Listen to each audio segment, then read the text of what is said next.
Remember, kids, if you want to be like Batman, take care of your abs. Welcome to Ms. Mojo, and today we're counting down our picks for the top 10 best voice acting performances of the last decade.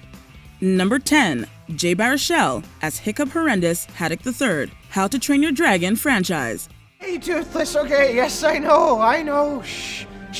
Okay, I know. Instead of being a brawny and savage Viking, Hiccup is a lanky, witty, and shrewd inventor. Hiccup's vocals have that nasally voice you'd expect from this archetype. However, Jay Baruchel also brings extra dimension to Hiccup with just the right amount of cockiness and frustration. As the character grew up in the sequels, his tone matured with a new sense of strength and wisdom. Number 9, Dwayne "The Rock" Johnson as Maui, Moana. What can I say except you're welcome for the tides, the sun, the sky. The Rock had to do more than just play the insufferable jerk we first meet in Moana. He was tasked with making Maui look as if he uses showboating to hide his fear of failure. And given Johnson's over-the-top delivery, it's incredible he was able to take the character to such vulnerable places. By the end, he proves he can be every bit as subtle and serious as he is boastful and arrogant. Number 8, Steve Carell as Gru, Despicable Me franchise. Initially, Gru struggles to suppress his evil instincts and heinous ways. Even when he's being really selfish, Carell's cartoonish accent and exaggerated line readings make him hard not to love. Can I hold your hand? No.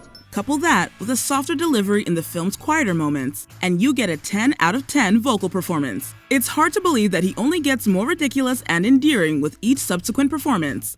Number 7, Jennifer Jason Leigh as Lisa, Anomalisa. In this bizarre stop-motion film, motivational speaker Michael Stone sees and hears everyone in the same way. And that's not hyperbole. Everyone from his point of view literally has identical faces and voices. But one day, he comes across a young woman named Lisa, who is the only one he seems to truly hear as an individual. With vocals provided by Jennifer Jason Leigh, Lisa comes across as shy and soft-spoken. Most people don't really like to look at me too much because, But we soon learn to appreciate her earnestness and emotional depth. Number 6, Bradley Cooper as Rocket, the Marvel Cinematic Universe.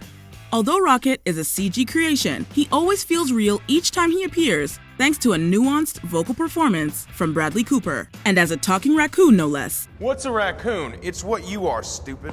Ain't no thing like me except me. There are many layers to his role as a bounty hunter turned hero. He likes to present himself as a rowdy, snarling know-it-all. But over time, we see that he's a deeply caring friend who has trouble opening up to others. Bradley Cooper effortlessly captures all these sides of him. Number 5, Shmi Moore as Miles Morales, aka Spider-Man. Spider-Man Into the Spider-Verse and Spider-Man Across the Spider-Verse. By the time the first Spider-Verse was released, we'd already seen a few great versions of the wall crawler on the big screen. Rapper and actor Shmi Moore had a lot to live up to. Moore brings his own touches to the awkward yet confident superhero who Miles eventually succeeds. He doesn't feel like any iteration of the wall crawler we've ever seen, due to his unique inflections and smooth delivery. You broke this? Yeah, he's actually really embarrassed about it, so just keep it between us. He also is a contender for one of the most comedic Spider-Men. Most impressively of all, he's convinced us that Miles has grown so much across the span of just 2 performances. Number 4, Stephanie Beatriz as Mirabel, Encanto.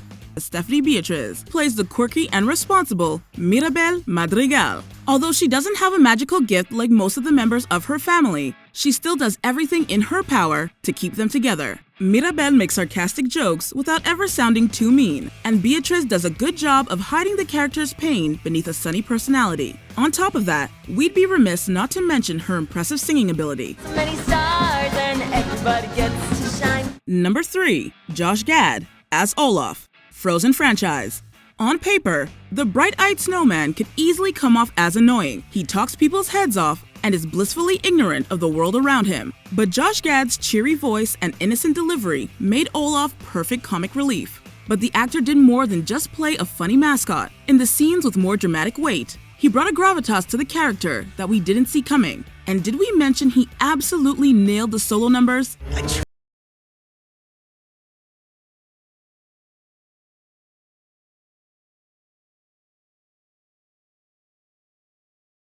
Black as Bowser, the Super Mario Bros. Movie. When the cast of the long-awaited Mario movie was announced, Fans were a little more than skeptical, but many predicted that Jack Black would end up being one of the best parts of the film. And we all collectively found that to be the case once we saw Bowser's piano solo. He perfectly captured the villain's ferocious sides whenever he got fired up. I'd never marry a monster. Then we are breaking up right now! Number 1. Amy Poehler as Joy, Inside Out. In the 2015 Pixar film, Joy is a hyperactive emotion who goes the extra mile to try and keep herself and everyone happy. But Poehler manages to make what should be an unbearable character into someone with complexity and tons of endearing qualities. Amy Poehler's enthusiasm and bubbly personality are just plain infectious, and her journey to accepting other emotions absolutely tugged on the heartstrings. It's Cloud Town. That is my favorite. Oh, it's so soft.